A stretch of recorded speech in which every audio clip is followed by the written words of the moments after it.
ഒരു മനുഷ്യ ജീവിതത്തിന് രണ്ട് തലങ്ങളാണ് മനഃശാസ്ത്രം പറയുന്നത്. ഒന്ന് ശാരീരിക മേഖലയും രണ്ടാമത്തത് മാനസിക മേഖലയും. അതിനേക്കാൾ അപ്പുറം മറ്റൊരു മേഖലയുണ്ട്, ആത്മീയ മേഖല. ഈ മൂന്ന് മേഖലയിലും ആരോഗ്യം വേണമെന്നാണ് ഇന്നത്തെ പുതിയ കണ്ടെത്തൽ. ശാരീരികം മാത്രം ആരോഗ്യമുണ്ടായതുകൊണ്ട് കാര്യമില്ല, മാനസിക ആരോഗ്യം വേണം. മാനസിക ആരോഗ്യം ഉണ്ടാകുമ്പോഴേ ശരീരത്തിന് ആരോഗ്യം ഉണ്ടാവുകയുള്ളൂ. അത് രണ്ടും ശരിയാവാൻ ആത്മീയ ആരോഗ്യവും കൂടി വേണ്ടതുണ്ട്. അതുകൊണ്ട് തന്നെ the mind and body are part of one system. ശരീരവും മനസ്സും ഒരു സിസ്റ്റത്തിന്റെ ഭാഗങ്ങളാണ് എന്നാണ് പറയുന്നത്. സാധാരണയിൽ ശരീരത്തിന് മാത്രം ആരോഗ്യം ഉണ്ടായിട്ട് മനസ്സിന് ആരോഗ്യം ഉണ്ടാവില്ല. മനസ്സിന് ആരോഗ്യം ഉണ്ടായതുകൊണ്ട് ശരീരത്തിനും ആരോഗ്യം ഉണ്ടാവില്ല. കാരണം ഒരു സിസ്റ്റത്തിന്റെ രണ്ട് പാർട്ടുകളാണ് ശരീരവും മനസ്സും. എന്ന് പറഞ്ഞാൽ ശരീരത്തിന് ഒരു രോഗം വന്നാൽ അത് മനസ്സിന് ബാധിക്കും, മനസ്സിനൊരു രോഗം വന്നാൽ അത് ശരീരത്തിനും ബാധിക്കും. ചില സ്ത്രീകളും പുരുഷന്മാരും തലവേദനയുടെയും ഉയരവേദനയുടെയും വയറുവേദനയുടെയും കാരണത്താൽ ഡോക്ടർമാരെ കാണിക്കാറുണ്ട്. ഒരുപാട് കാലം മരുന്ന് കഴിക്കുന്നു, പക്ഷേ അസുഖം മാറുന്നില്ല. യഥാർത്ഥത്തിൽ എവിടെയാണ് പ്രശ്നം? അത് ചിലപ്പോൾ ശാരീരിക രോഗമായിരിക്കില്ല, അത് മാനസികമായ ഏതെങ്കിലും ഒരു പ്രശ്നമായിരിക്കും. ചില ആളുകൾക്ക് മനസ്സിന് ഭയങ്കര ടെൻഷനാണ്, അല്ലെങ്കിൽ ഡിപ്രഷൻ, വിഷാദമാണ്. പല രോഗങ്ങളും വരുന്നു. ഇതിന് പ്രധാനമായ കാരണങ്ങളൊന്നും കണ്ടെത്താതിരിക്കുമ്പോൾ ചിലപ്പോൾ ശാരീരികമായ ഏതെങ്കിലും രോഗങ്ങളായിരിക്കും. അതിന് ലളിതമായ ഉദാഹരണം നിങ്ങളുടെ മുമ്പിൽ ഞാൻ വെക്കുന്നത്, ഒരു സ്റ്റീൽ പാത്രം എടുത്ത് ആ സ്റ്റീൽ പാത്രത്തിൽ നമ്മൾ ഒരു ഐസിന്റെ കട്ട് വെച്ചാൽ ആ ഐസിന്റെ നീരാവി, അതിന്റെ പ്രതിഫലനം ഈ സ്റ്റീൽ പാത്രത്തിന്റെ പുറത്ത് നമ്മൾ കാണാറുണ്ട്. ഐസ് എന്നത് മനസ്സാണെങ്കിൽ, സ്റ്റീൽ പാത്രം ശരീരമാണെങ്കിൽ, ആ ഐസിന്റെ പ്രതിഫലനം, അതിന്റെ തണുപ്പ്, അതിന്റെ നീരാവി ശരീരമാകുന്ന സ്റ്റീൽ പാത്രത്തിലേക്ക് പ്രതിഫലിക്കുന്നു എന്നതാണ്. ഇതാണ് മനസ്സിന്റെ കേസ് ശരീരത്തിന് ബാധിക്കുന്നു എന്നത്. എന്നാൽ ശരീരത്തിന്റെ കേസ് മനസ്സിനെങ്ങനെ ബാധിക്കുന്നു? അത് നമ്മൾ ഒരു അടുപ്പത്തൊരു പാത്രം വെച്ചു, നമ്മൾ അതിൽ വെള്ളം ഒഴിച്ചു, ചുവട്ടിൽ നമ്മൾ തീ കത്തിക്കുന്നു. തീയുടെ കാഠിന്യത്താൽ ശരീരമാകുന്ന പാത്രം, അല്ലെങ്കിൽ ആ പാത്രം സ്വമേധയാ ചൂടാവുകയും ആ ചൂടാകുമ്പോൾ അതിന്റെ ഉള്ളിലുള്ള വെള്ളം തിളക്കുകയും ചെയ്യുന്നു. അത് സ്വാഭാവികമായിട്ടും മനസ്സാകുന്ന ആ വെള്ളത്തിന്റെ ചൂടേൽക്കുകയാണ്.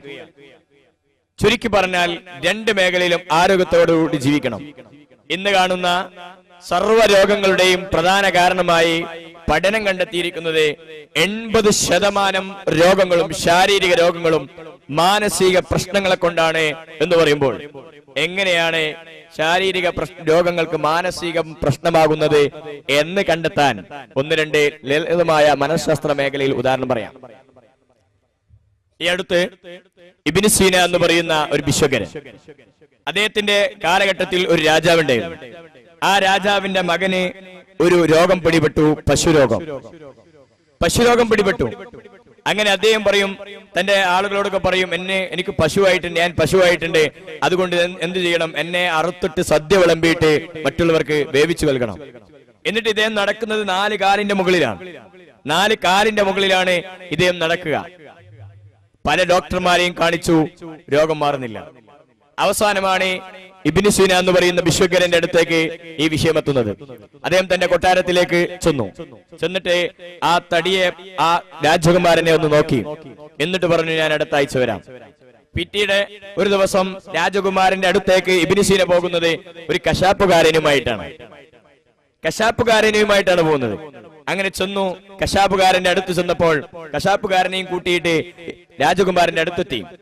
എന്നിട്ട് എല്ലും തോലുമുള്ള, അല്ലെങ്കിൽ അത് ശുഷ്കിച്ചിരിക്കുന്ന ശരീരം കണ്ട്, രാജകുമാരന്റെ ശരീരം കണ്ടപ്പോൾ ഇബ്നു സീന പറഞ്ഞു, ഇതിനെ അറുത്ത് സദ്യ വിളമ്പിയാൽ എവിടേക്കൊത്തൂല, അതുകൊണ്ട് എന്ത് ചെയ്യാം, ഒരു അടുത്ത ആഴ്ച കൂടി വരാം, അത് വരെ നല്ല രീതിയിൽ ഭക്ഷണം കഴിക്കട്ടെ, നല്ലതുപോലെ ഭക്ഷണം കഴിക്കട്ടെ, വളരെ ആരോഗ്യത്തോടു കൂടി ഉണ്ടാവട്ടെ, എന്നിട്ട് നമുക്ക് അറുത്തിട്ട് സദ്യ വിളമ്പാം എന്ന് ഇബ്നു സീന രാജകുമാരനോടും രാജകൊട്ടാരത്തോടും പറഞ്ഞു. കശാപ്പുകാരനുമായി തിരിച്ചുപോയി.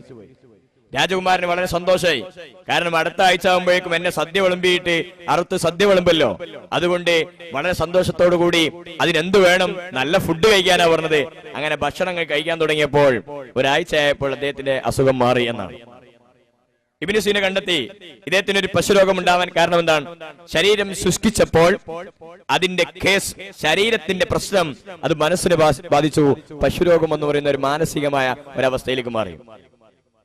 അതുകൊണ്ട് ശരീരം ആരോഗ്യത്തോടു കൂടി ഉണ്ടായിരിക്കുക. ഇനി മനസ്സിന്റെ കേസ് എങ്ങനെ ശരീരത്തിന് ബാധിക്കുന്നു? അതിനും മനഃശാസ്ത്രം ഗവേഷണം നടത്തിയത് മറ്റൊന്നാണ്.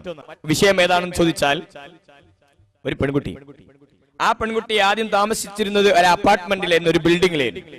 ഇപ്പോൾ താമസിക്കുന്നത് ഒരു ക്രിസ്ത്യൻ പള്ളിയുടെ തൊട്ടടുത്ത ഒരു ബിൽഡിംഗിലാണ് താമസിക്കുന്നത്. ഒരു സുപ്രഭാതത്തിൽ ക്രിസ്ത്യൻ പള്ളിയിൽ നിന്നും ഒരു മണി മുഴങ്ങി, ശബ്ദം മുഴങ്ങി. അവിടുത്തെ ബെല്ലടിച്ചു. ബെല്ലടിച്ചപ്പോൾ ഈ പെൺകുട്ടിക്ക് ആകെ വെപ്രാളം, പേടിച്ച് വിറക്കാൻ തുടങ്ങി, എന്തൊക്കെ വിളിച്ചു പറയാൻ തുടങ്ങി. അങ്ങനെ ഡോക്ടർമാരൊക്കെ കാണിച്ചപ്പോ രോഗം എന്താണെന്ന് കണ്ടെത്താൻ കഴിയില്ല.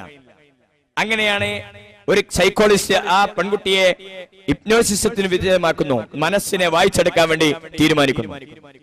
അങ്ങനെ അദ്ദേഹത്തിന്റെ മനസ്സ്, ആ പെൺകുട്ടിയുടെ മനസ്സ് വായിച്ചെടുക്കാൻ തീരുമാനിച്ചപ്പോൾ അവളെ സബ് കോൺഷ്യസ് മൈൻഡ് എന്ന് പറയുന്ന ഉപബോധ മനസ്സിലേക്ക് ആഴ്ന്നിറങ്ങി ആ പെൺകുട്ടിയെ മയക്കത്തിലേക്ക് കൊണ്ടുപോയി അവളെ കൊണ്ട് സംസാരിപ്പിച്ചപ്പോൾ ആ പെൺകുട്ടി പറഞ്ഞ കഥ ഇതാണ്: ഞങ്ങൾ ആദ്യം താമസിച്ചിരുന്ന ബിൽഡിങ്ങിന്റെ തൊട്ടടുത്തുള്ള ബിൽഡിങ്ങിൽ ഒരു തീപിടുത്തം ഉണ്ടായി.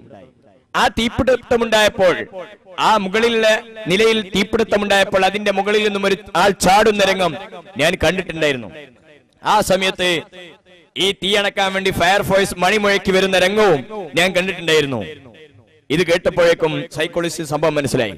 എന്ന് പറഞ്ഞാൽ ഇപ്പോൾ താമസിക്കുന്ന ചർച്ചിലുള്ള മണി മുഴങ്ങുമ്പോൾ ഇവരുടെ മനസ്സിന്റെ തലങ്ങളിലേക്ക് ഓടി വരുന്നത് പഴയകാലത്തെ അന്ന് തീ പിടിച്ചപ്പോൾ ബിൽഡിങ്ങിന്റെ മുകളിൽ ചാടുന്ന രംഗവും അതോടൊപ്പം തന്നെ ഫയർഫോഴ്സ് മണിമുഴക്കി വന്ന ആ ശബ്ദം, ആ സംഭവം ഇവരുടെ മനസ്സിലേക്ക് വന്നപ്പോൾ, പുറത്തു നിന്നും പുതിയൊരു സംഭവം വന്നപ്പോൾ അതിന്റെ അടിസ്ഥാനത്തിൽ ശരീരത്തിന് രോഗമായതാണ്. അതുകൊണ്ട് തന്നെ ആരോഗ്യമുള്ള ശരീരത്തിന്